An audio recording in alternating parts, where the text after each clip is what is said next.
Hello everyone, I'm Noah Dab, and today I'm going to be going over the process that happens behind the scenes when you visit a website. For the purpose of this video, we'll be using noahdab.com as our destination, and my PC as our beginning point. So let's go ahead and get started. When you start, the network interface is essentially the gateway between your computer and the wonderful web that's full of, fantastic people, fantastic places. We all love it. The network interface card in your computer is what links your computer to your local area network, also known as a LAN. A local area network is essentially where devices like your computer and printer, TV, all that stuff communicate.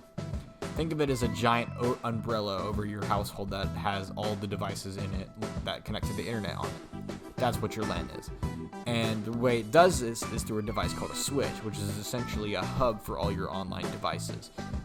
Most people have a switch, but sometimes there's other weird stuff going on. Anyways, as your data leaves your local area network, your router becomes the captain. The router will take all this data, all these packets and stuff, and will send it through the wide area network, also known as the WAN. Think of the wide area network as like your area, so it's no longer just your house, now it's your entire city. That's your wide area network.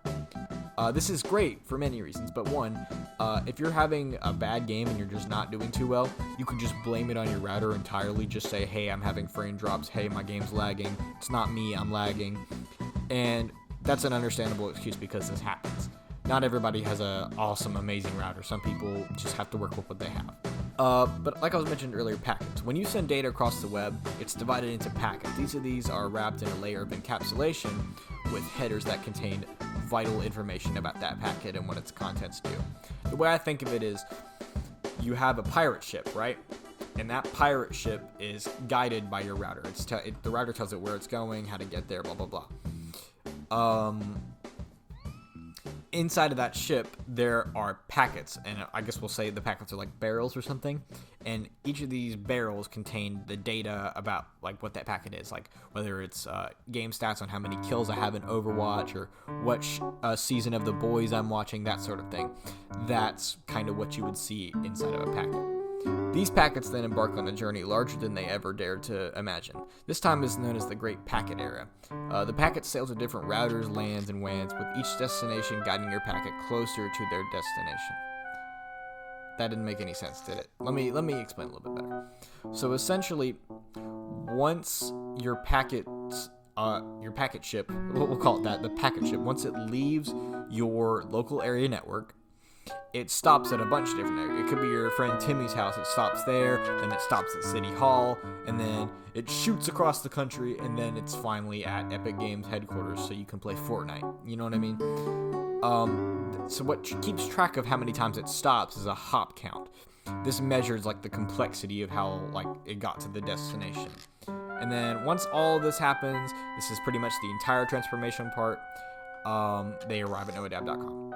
That's kind of your basic overview on how a packet gets from your computer all the way to like noahdab.com. That's kind of how the packets get on a ship that's controlled by the router, then the router sails it, and it finally gets at its destination.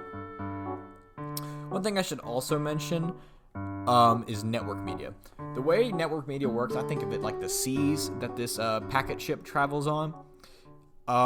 It could be like things like cables, fiber optics, or even wireless signals. It's essentially the medium of transport. That's what network media is. These are the pathways, the digital routes that your data takes to reach its destination. So now there's just a couple stuff along the way that I want to talk about, like just little things that happen along the way. Ensuring your data's safety. Let's say your barrels, instead of being full of liquor, are full of information about my bank account, how much money I have, what are my passwords, that sort of thing. To ensure the safety of that is SSL and TLS encryption. This is a sophisticated technique that encrypts your information inside your packets. Think of this as like a special code that's locking your barrels that safeguards your message from people eavesdropping on it and seeing what it says or what it is.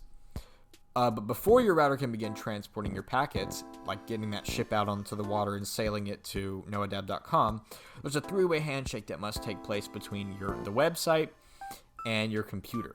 So essentially your website will send out a GET, which goes to the website, and then once the website sees it, it'll respond with a SYN. Then your computer acknowledges that SYN with an ACK. It's essentially like a courteous exchange before the real transportation of stuff begins, just a formality. It's just say like, hey, I see you, I'm gonna start receiving packets from you. Anyways, along this transportation route, your data passes through your ISP, also known as I think of it as like a gatekeeper.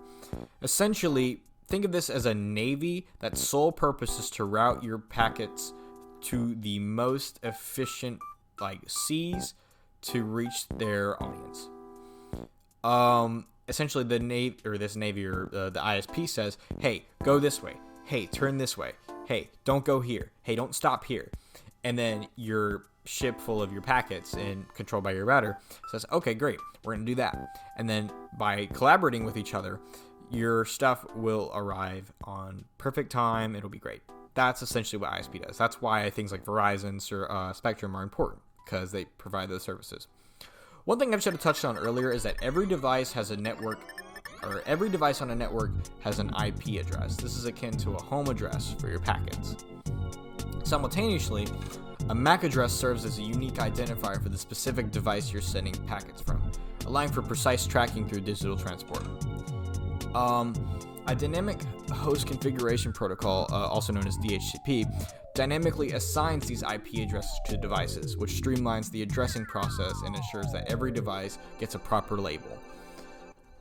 Also, the domain name system, also known as DNS, plays a crucial role, which translates the human-friendly domain names of the destinations like noadab.com into number IP addresses like 11.112. Blah blah blah that the computers can read. It's essentially a digital directory that ensures your packets reach the right destination. Safeguarding this digital one-piece adventure are firewalls. These are the guardians that inspect the contents of your packets you ship and make sure that access control lists are enforced. You can kind of think of these as security checkpoints along the way that make sure your data inside your packets has integrity and is good to go. Finally, one thing we should touch on is demilitarized zones or screen subnets. These add an extra layer of defense. This kind of isolates critical systems from potential threats and maintains a secure environment. Anyways, I hope this was a helpful explanation of how networking kind of works and how things go across the network. This does also play into the application layer if you look at the OSI model, but yeah, that's kind of all I have to say.